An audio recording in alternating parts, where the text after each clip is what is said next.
गणपती महाराजची कथा. सर्व मंगलकारी श्री सिद्ध गणेश व्रत कथा.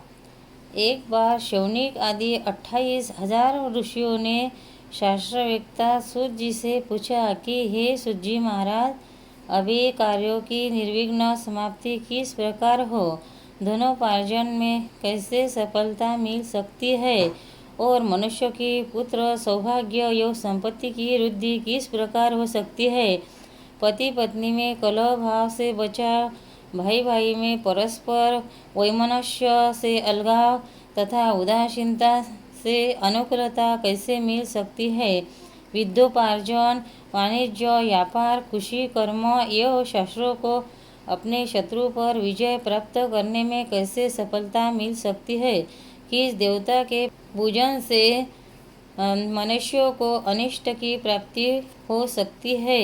सूत जी ने कहा कि जब कौरव पांडवों की सेना युद्ध हेतु शत्रण्य हुई तो कुंती नंदन युधिष्ठिर ने श्री कृष्ण जी से पूछा कि हे कृष्ण जी, आप बताएं कि किस देवता की आराधना से हम निर्विघ्न विजय प्राप्त कर सकेंगे। श्री कृष्ण ने कहा कि आप देवताओं में प्रथम पूजित श्री गणेश जी की पूजा कीजिए, उनके पूजा से आप अपने राज्य को पा सकेंगे, यह निश्चित है।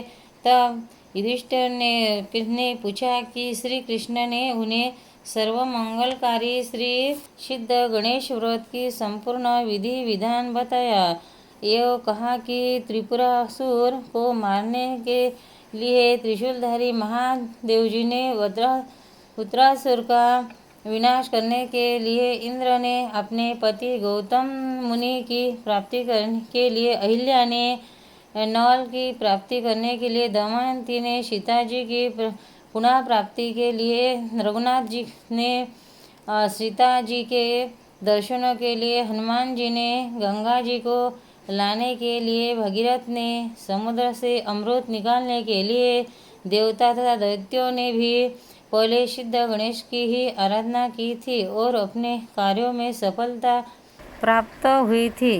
जब गरुड़ ने देहराज के हाथ में अमृत कलश को छीन के लाने के लिए स्वर्ग की ओर धावा किया था, तब उन्होंने भी गणाध्यक्ष की ही अर्चना की थी। मैंने भी रुक्मिणी हरण करने की इच्छा से भगवान गणेश जी की ही आराधना की थी। उनके ही प्रसाद से मैं रुक्मिणी को पा गया। जब सांब दानव रुक्मिणी के पुत्र प्रद्युम्न को प्रसूति गृह से ले गया, तब मैंने और रुक्मिणी ने भी श्री सिद्ध गणेश जी की पूजा की। उसी के प्रताप से हमको प्रद्युम्न फिर प्राप्त हो गया। जब शाम को कुश हो गया था, उस समय उसने अपने कुष्ठ रोग की निवृत्ति के लिए सिद्ध गणेश की ही आराधना की थी, जिससे उन्हें निरोगता प्राप्त हो गई। इसलिए ये राजन, तुम भी यदि अपनी जय चाहते हो तो सर्वमंगलकारी सिद्ध गणेश की शीघ्र आराधना करो, क्योंकि गणेश जी की पूजा करने से विद्यार्थी को विद्या का, धनार्थी को धना का, जयार्थी को जया का, पुत्रार्थी को पुत्र का, पति की कामना वाली कन्या को पति का, सुहासिनी को सौभाग्य समाप्ति का, संपत्ति का लाभ लेते हैं। वैधव्य दुख के से पीड़ित हुई स्त्री यदि श्री सिद्ध गणेश की पूजा कर तो फिर वह जन्म जन्मांतर में कभी वैधव्य दुख को नहीं देखती। गणेश जी के पूजन करने पर विष्णु, महादेव, सूर्य, पार्वती और हुतर्षण आदि सभी देवता पूजित हो गए हैं, इसी से संदेह नहीं है। सूत जी कहते हैं कि हे मुनिवरों, भक्तिपूर्वक सर्वमंगलकारी सिद्ध गणेश का व्रत करने से सब संतुष्ट हो जाते हैं। श्री कृष्ण भगवान राजा से कहते हैं कि हे राजन युधिष्ठिर, इस प्रकार भगवान गणेश का पूजन करने से तुम भी संग्राम में अपने शत्रुओं को परास्त कर अपनी राज्य संपत्ति को प्राप्त करेंगे तब राजा युधिष्ठिर ने पूछा, श्री कृष्ण के द्वारा बताई हुई विधि अनुसार अपने भाइयों सहित त्रिपुर घाती देव के पुत्र श्री सिद्ध गणेश की पूजा की।